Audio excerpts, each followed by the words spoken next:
Guys, Nick Khan, our beautiful president of WWE, Nick Khan showed up at the SBJ CAA World Congress of Sport, and he was a panelist, and this was one hottest probably stories that came out this early week of WrestleMania, because it became less about rumors at this point when it comes to what Nick Khan says, and he pretty much revealed everything we needed to know. It was no longer rumors. It wasn't about dirt sheets. It's not anything about reading between the lines anymore.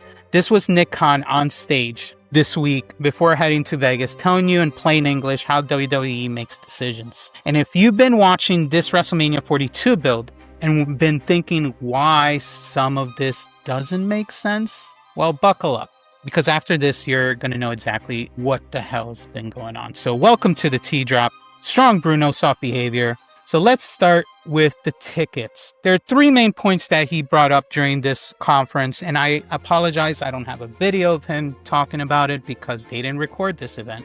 So all I can rely on is the report from SBJ themselves to pick out the points that he brought up. And there are three important ones that we should talk about. So the first one is the tickets. That's obviously the first thing they asked him about. How do you make sure regular fans can still afford to be in the building? That was one of the first and hot questions that came out right at the gate when they had a question for him.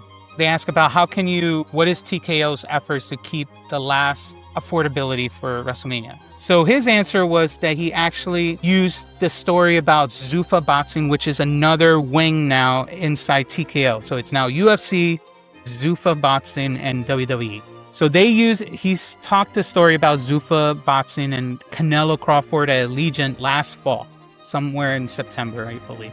They tried to do the right thing. He said they did an upper bowl, which is the upper ring of Allegiant Stadium. They priced it family friendly, according to him. He said they priced it at $35 a seat. And he said once they opened the sale, it sold out in 3 minutes. Sounds like a win, right? Except, according to him, it wasn't for the families. It was brokers that sold it out. Bots, resale guys, scalpers, obviously. Next day, those same $35 seats showed up on StubHub, SeatGeek, wherever, second sales stores for $75, $80, $90. Zuffa is TKO's new boxing wing and their corporate entertainment wing. That's what it is, Chef Malcolm. So WWE doesn't see that extra money at all, obviously, because it's resale tickets. The fans don't get the cheap seats, though. So at the end of the day, these bookers and scalpers win both ways. They were able to purchase the tickets at a lower cost and able to sell it at a higher price to gain more revenue. Now, here's the part that should make every fan in this chat, at this point, pause for a minute. Khan basically said, we treat the secondary market as the actual marketplace. We wanted to make sure the upper bowl was price family friendly, blah, blah, blah, but it was sold to the third party. So he is treating the WrestleMania tickets as the second marketplace, trying to force no one to purchase them and scalp them. That's basically what happens if you translate it out of his way he talks corporate wise. He uses the resale price that he sees online from all these secondary markets and makes it the real price. And that's where we're going to set face value going forward, he said. So when you're sitting there going on, how is a nosebleed section at WrestleMania 42 $800? Well, now you know your answer. They're not pricing for the fan at this point. They're pricing to beat the scalpers and the brokers. Now, is that fair? Honestly, I don't know. You tell me. I mean, this has been a constant battle between other groups too, concerts, sporting events like baseball, whatever. How can you beat these scalpers if all they do is buy the tickets ahead of you? And I don't know what is a bot program that you can get to buy a bunch of tickets, but I guess people have gotten good at it. And that's the reason. This is their method of beating the scalpers. I feel the real truth is somewhere in between what he's saying. I think it's his truth. Then there's somewhere what's happening in reality, and in the middle is the right way to do this. I don't know how you can fix this ticket resale system, but trying to price out higher, maybe there's a better way. Why not consider asking the people that, hey, if you're going to buy a ticket, you're going to have to give us your name, the private information. We put the ticket under a person's name. So that name is always embedded into that ticket, meaning I can't give it to anyone without doing a heavy level of transfer or something like that. Like the ticket should have a name. I buy these tickets. Like I bought a second sale, a desperate second sale, because the ticket was was cheaper than the original price because it was last minute for SummerSlam last year. There's no name on that ticket. They just transfer it to me because it's the digital ticket stamp that has the QR code that always changes. That's how they do it for MetLife Stadium now. No paper tickets. That's way to prevent people buying fake tickets. But maybe they should be doing a way of embedding in a name and then not limiting the purchase amount. People shouldn't buy more than 2. And you can't put the same billing address. I don't know. It's not a fault in WWE. It's a whole group of companies that need to figure out this thing, because I don't think it's fair for the fans have to deal with the backlash of bad actors out there, especially wrestling fans, especially people who want to go to a concert, a sports event. These are events that are meant to take away the stress, I guess, from our norm weekday of work, I guess, to, for us to get entertained, relieve the stress, but we get stressed by paying a high price. Anyway. Then there was a second point that he brings up. The next point that was brought up during this event was WrestleMania 43. Saudi Arabia, Riyadh. And for Khan, he said it's happening. Khan said, and he said it this week on the event, that with zero wiggle room, that he, and I quote, "We're doing WrestleMania next year in Saudi. First time ever, WrestleMania will be outside of the United States and Canada." Now look, I want to be respectful, a little bit respectful, because this is a real conversation at this time with real stakes on both sides. There are fans who are excited. There are fans who feel locked out because they can't travel to Saudi Arabia. There are fans with serious human rights concerns about hosting this showcase of the immortals in Riyadh, which has issues that some people don't agree with.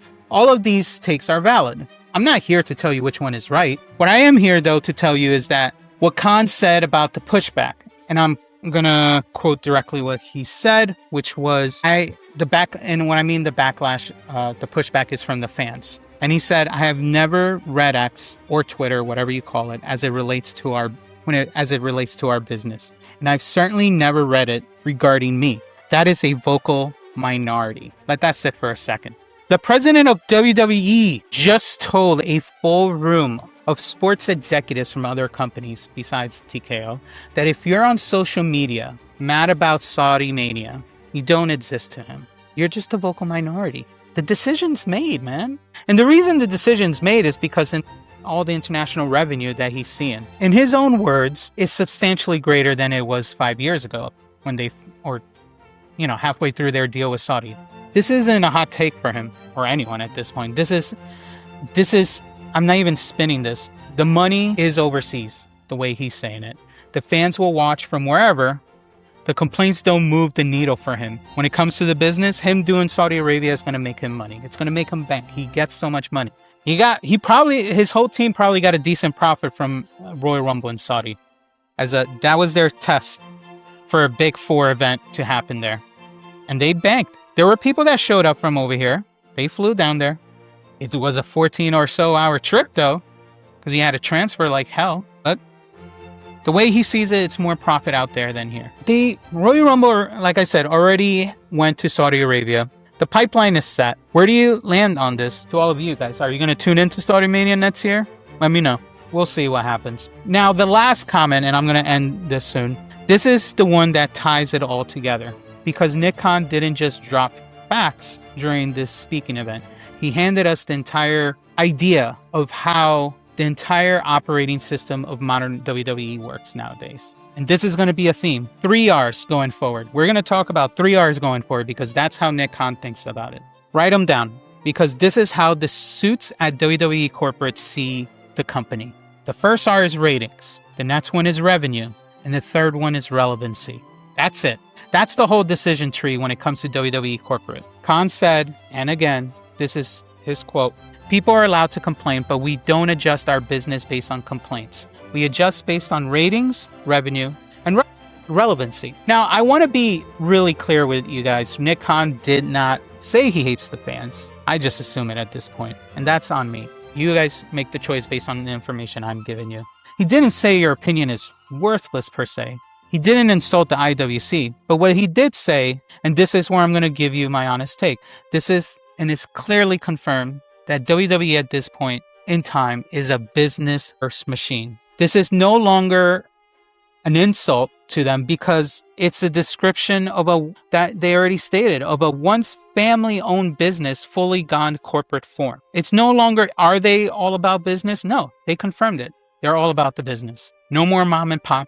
We're fully corporate now. And if this WrestleMania 42 build has felt a little colder than usual, if the storylines have felt like it's serving the spreadsheet more than the story, now you know why. Because the people running this company at this point are not booking for the fans or Twitter or whatever. They're booking for ratings, revenue, and relevancy.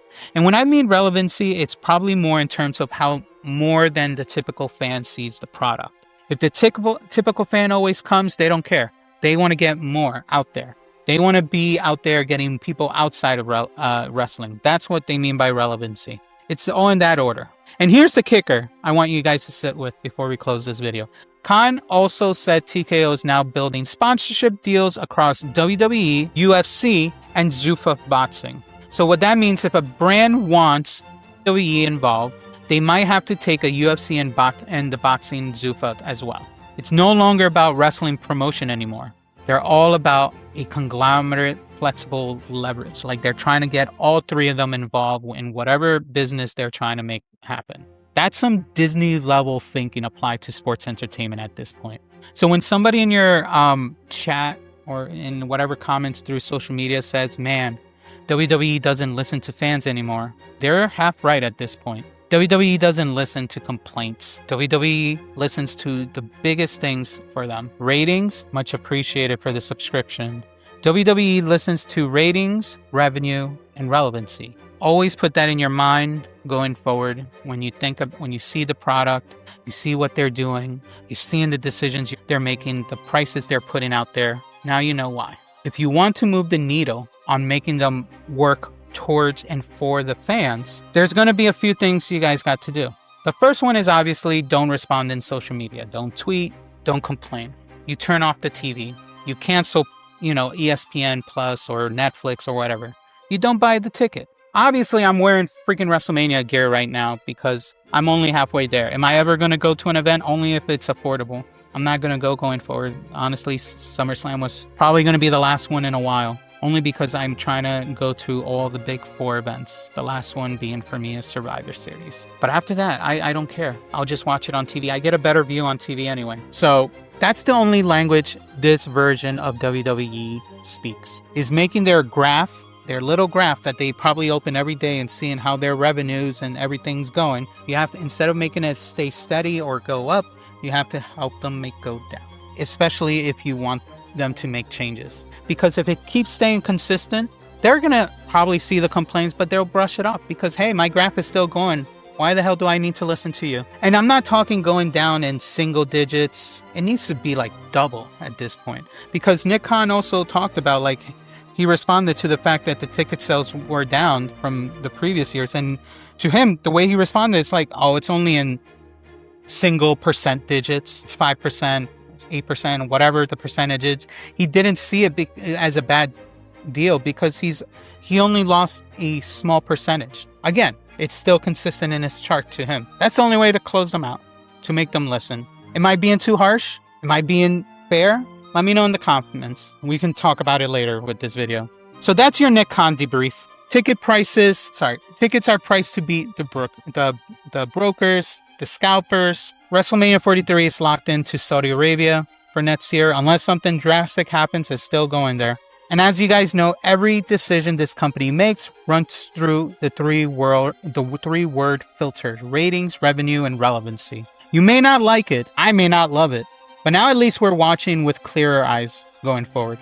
This is the kind of conversation we need to have. And hopefully, going forward, we can talk about it more and understand it in that perspective. Because that's the only way we're going to understand how to make them hear the fans more. Anyway, thank you for watching. If the T hit right, hit the like button and subscribe. I will see you on the next one.